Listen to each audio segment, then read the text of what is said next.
നമസ്കാരം. ഞാനിപ്പം പെരിങ്ങോട്ടില്ലം, അതായത് നമ്മുടെ വടശ്ശേരിയിൽ പോകുന്ന പെരിങ്ങോട്ടില്ലത്ത് കൃഷ്ണൻ നമ്പൂതിരിയുടെ ഇല്ലത്താണുള്ളത്. ഇവിടുത്തെ വിശേഷം എന്ന് പറഞ്ഞു കഴിഞ്ഞാൽ ഇവിടെ തെയ്യങ്ങളാണ്.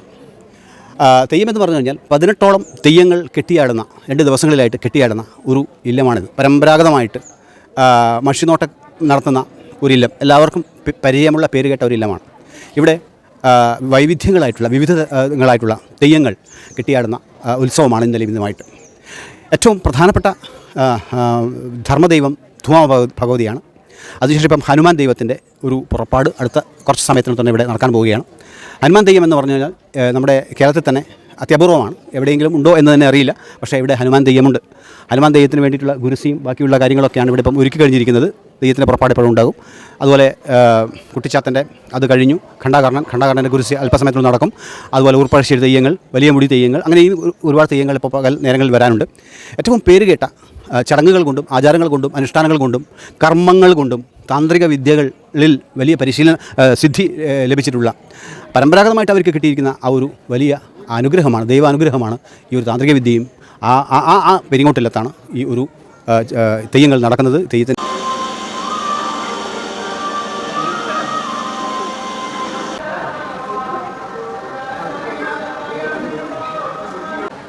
വടശ്ശേരി പെരിങ്ങോട്ടില്ലം അതിപുരാതനമായ ഒരു തറവാടാണ്.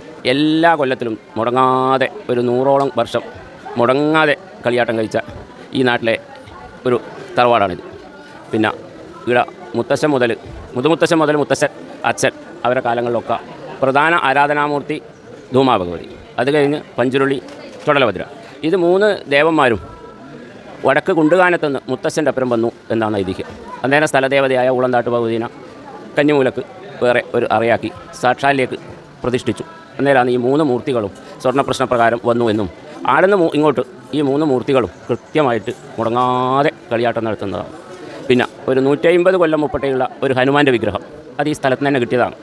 ആ സ്ഥലത്ത് നിന്ന് കിട്ടിയതുകൊണ്ട് ഹനുമാൻ്റെ ചൈതന്യം ഇവിടെയുണ്ടെന്നും ആ ചൈതന്യം ഇല്ലതുകൊണ്ട് ഹനുമാൻ സ്വാമിയുടെ നൃത്തം വേണമെന്നും നമ്മൾ അഞ്ഞനം നോക്കുന്നൊരു സമ്പ്രദായമുണ്ട്. ആ സമ്പ്രദായപ്രകാരം നമ്മളിത് കണ്ടു. 18ഓളം തെയ്യങ്ങൾ, കുട്ടിശാസ്ത്രൻ, ഭൈരവൻ, കൊർത്തി, ഗുളികൻ, ചുടലഭദ്ര, ധൂമാഭഗവതി, പഞ്ചുരുളി, നാഗരാജാവ്, നാഗകന്യക, ഊർപ്പഴച്ചി, വലിയ മുടി, ഖണ്ഡാകർണൻ, ആഞ്ജനേയൻ, അങ്ങനെ 18ഓളം തെയ്യങ്ങൾ ഇവിടെ കെട്ടിയാടി നടത്തുന്നുണ്ട്. കൊല്ലത്തിൽ 3 പ്രധാന പൂജകളാണ്. പൂരം, തലാമ്പത്ത്, മേടമ്പത്ത്, ഇങ്ങനെ 3 പ്രധാന പൂജകളാണ്. ആ പൂജകളും നമ്മൾ തന്നെയാണ് അച്ഛൻ്റെ കാലശേഷം നമ്മളിങ്ങനെ മുടങ്ങാണ്ട് നടത്തിപ്പോകുന്നുണ്ട്. അങ്ങനെ കാലത്താളെ നടത്തുന്ന ഈ കളിയാട്ടത്തിൽ എല്ലാവരും ഭക്തജനങ്ങൾ പങ്കെടുത്ത് അതിന് വേണ്ടതായ ഗുണങ്ങളും ദൈവം തന്നെ അനുഗ്രഹിക്കുന്നതായിട്ടാണ് കാണുന്നത്. നമ്മളിപ്പോൾ ഹനുമാൻ സ്വാമി ഇപ്പോഴോ നിത്യം ആരാധിക്കുന്ന തേവാരത്തിൽ വെച്ച് പൂജിക്കുന്ന ഒരു ദേവനാണ്. അതുകൊണ്ട് അദ്ദേഹത്തിൻ്റെ നൃത്തം ഇപ്പം 11 മണിക്ക് കൊല്ലത്തിലും, വൈകുന്നേരം രാത്രി വെള്ളാട്ടം, പിറ്റേ ദിവസം രാവിലെ ഹനുമാൻ സ്വാമിയുടെ നൃത്തവും. അതും ഈ കേരളത്തിൽ തന്നെ ഹനുമാൻ സ്വാമിയുടെ നൃത്തകടിയില്ലാത്തതാണ്. അങ്ങനെ ഒരു പഴയ തറവാടാണ് ഇത്. നാഗരാജാവ് നാഗകന്യക ഒരുപാട് പ്രാർത്ഥനകൾ ഈ സന്താന വിഷയത്തിൽ ഒരുപാട് പ്രാർത്ഥന ചെയ്ത് സന്താനം ലബ്ധിക്കായി ഈ വഴിപാടുകളെ കഴിച്ചുകൊടുക്കുന്നുണ്ട്. അതുകൊണ്ട് തന്നെ ഒരുപാട് ആൾക്ക് അനുഭവം വന്നിട്ടുണ്ട്. അതേപോലെ നേരത്തെ ഞാൻ പറഞ്ഞ പോലെ ഹനുമാൻ സ്വാമിയുടെ ഒരുപാട് നഷ്ടപ്രശ്നങ്ങൾ അതൊക്കെ നോക്കി കൃത്യമായിട്ട് സാധനം കിട്ടിയ ചരിത്രങ്ങളുണ്ട് ഒരുപാട്. മുത്തശ്ശൻ അച്ഛന് കൊടുത്തു, അച്ഛൻ എനിക്ക് തന്നു. ഇനി എൻ്റെ മകന് ഞാനത് കൃത്യമായിട്ട് ചെയ്യാൻ വേണ്ടിയിട്ടാണല്ലോ ഞാൻ തന്ത്രവിദ്യാലയത്തിൽ അയച്ച് അവനെ 7 കൊല്ലം പ്രാക്ടീസ് ചെയ്ത് പഠിപ്പിച്ച് തന്ത്രരത്നം കിട്ടി നമ്മൾ ചെയ്യുന്നത്. അങ്ങനെ ഒട്ടേറെ ഭൂതാലയവും ബ്രഹ്മാലയവും നമ്മൾ കലശം തന്നെയുണ്ട്. നമ്മളൊരു തന്ത്രി കുടുംബമാണ്. 25ഓളം തന്ത്രം നമുക്കുണ്ട്. ഓരോ ഭൂതാലയങ്ങൾ, അറകൾ, അങ്ങനെയുള്ള 25ഓളം തന്ത്രങ്ങളുണ്ട്. പഞ്ചുരുളിയുണ്ട് വരാനുണ്ട്.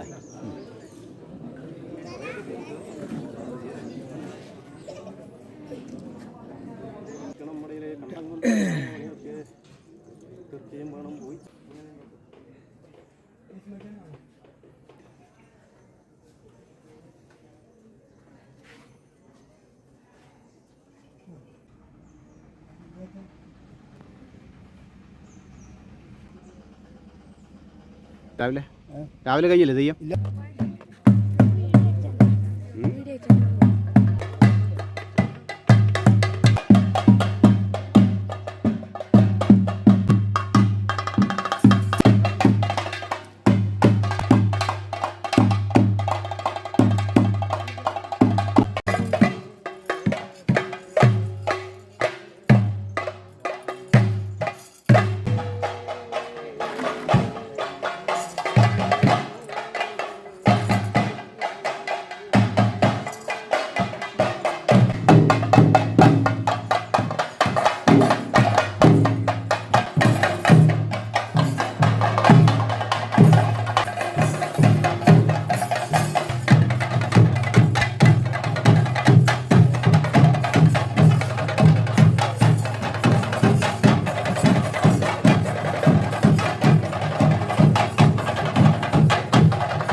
മുടങ്ങി വഴി മുടങ്ങി